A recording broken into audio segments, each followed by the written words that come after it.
Itu udah pertanyaan itu curhat. Ya kalau orang latihan jadi tokoh ya memang bingung-bingung sedikit itu bagus lah itu. Ya bagus gak masalah kan. Sampean bingung terus kelihatan bingung ya bagus jujur. Ya kalau orang latihan jadi kiai, jadi bunyai ya memang begitu ya. Ya agak-agak bingung sedikit. Kalau sudah mapan kayak saya tidak pernah bingung santai. Karena tadi sudah yakin semuanya sudah ditulis di Lauh Mahfuz. Yang jelas begini, pertanyaan itu ada dua. Zaman Nabi pun ngendikan ada dua. Ada soalul mustafhim, orang tanya ingin paham. Ada soalul muta'annid, tanya ingin mempersulit. Nah biasanya masyarakat juga dua tadi, ada tanya ingin tahu, ada tanya yang muta'annid. Muta'annid itu memojokkan kiai. Ya, saya pikir ini sudah dosen pasti tahu. Gelagatnya orang ini muta'annid apa mustafhim, memang benar-benar tanya apa mempersulit. Misalnya kita ketemu orang fasik ya ada dua, ada yang lugu apa ada yang enggak. Kalau yang lugu tanya caranya tobat, yang memang ingin tobat. Kalau yang enggak ya memang hanya muta'annid. Sehingga kata masyiatullah itu juga pernah dipakai orang kafir. Wa qala alladziina asyraku law sya'allahu ma asyrakna. Kata orang-orang musyrik, kalau kita digandaki Allah juga tidak melakukan musyrik.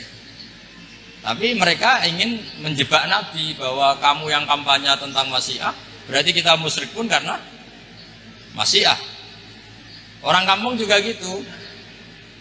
Saya masih ingat guru saya Kiai Haji Maimun Zubair pernah ditanya tentang orang haid yang karena free sex, karena seks bebas. Bukan karena ketularan atau karena orang lain. Memang dia sendiri yang nakal. Yang tanya dokter, tentu yang tanya dokter. Dokter itu berambisi menemukan obat haid.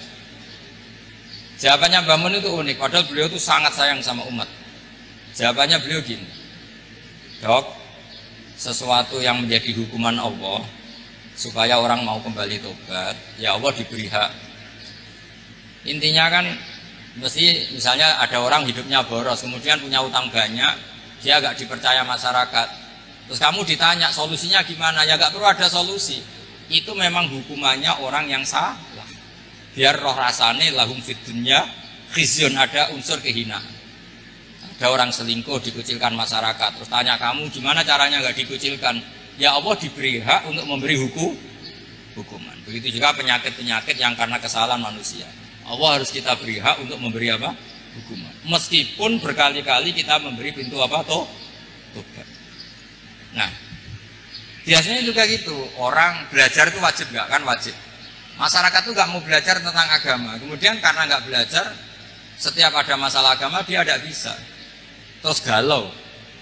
Ya Allah beri hak memberi sanksi orang yang nggak mau belajar itu kan membawa kebodohan. Kebodohan itu mesti zulumat, mesti kegelapan. Kegelapan menjadi kegalau. Jadi misalnya ada mbak-mbak kok sampai perawan tua agak nikah, atau kangkang sampai jaka tua agak nikah, tanya saya, Gus caranya nikah gimana? Itu keangkuhan kamu, Gus serang ganteng pilih-pilih. Mesti harus gitu jawabnya. Karena memang yang menyebabkan itu adalah keangkuhan. Harus ngerti elek, ora Gus, ora anak juga, yuk wong ayu. Lalu gak payu rabi itu karena keangkuhan apa karena apa tuh? Nah itu zaman Nabi sudah gitu ya, ada soalu mustafimin, ada soalu muta'annidin. Terus ada beberapa masalah yang sebetulnya itu hukuman Allah. Saya tuh merasa kaya, bahkan mungkin kategorinya kaya sekali. Bukan karena materi saya banyak, enggak. Saya ini pengagum hadis atau riwayat lah. Kalau kamu nggak percaya itu hadis, karena mutorib. Wa'mal li akhiratika ka'annaka tamutu apa? Godan. Beramallah untuk akhiratmu seakan-akan kamu mati besok. Saya ini kan harus keteluk kiai gede. Di orang saya umur saya itu banyak sekali. Wong urip nganti sesuk di 200.000 ini mewah menurut saya. Sampean kan enggak, seorang kiai goblok, bayangno urip nganti 10 tahun ke depan. Duit 2 juta ya kurang, 10 juta ya kurang. Padahal konsep kita ini kata Rasulullah atau kata ulama lah yang jelasin. Ngamallah untuk akhiratmu seakan-akan mati besok. Maka hidup saya itu tenang sekali. Cara di masalah, misalnya saya suatu saat sampean bully. Paling pikiranku dibully masyarakat, sesuk is mati, sesuk is bar. Sesuk kok isih urip, bayangno sesuk meneh, sehingga aku nganggep punya masalah hanya sehari. Kamu kan nggak bayangkan hidup itu panjang. Sehingga yang merasa miskin terus. Sehingga kadang merasa istrinya kok ini terus padahal masih panjang. Jadi kalau kamu pakai konsep ulama tadi, wa'mal li akhiratika ka'annaka tamutu ghadan. Beramalah untuk akhiratmu seakan-akan kamu itu mati besok. Sehingga yang saya asik ya kalau sholat itu saya asik, ngajar asik. Karena ini untuk bekal mati. Kalau uang betul.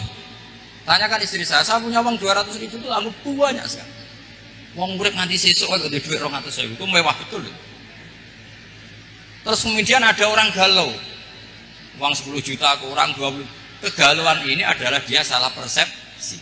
Anggap urip itu panjang. Ini wayul hihimul amal, orang yang dibuai oleh angan-angan. Nah ini mlebu alhaakumut takatsur hatta zurtumul maqabir. Ya bu dosen yang rasa mahasiswa ya, atau mahasiswa yang rasa dosen tadi kata MC. Ini enggak gitu, keliru MC.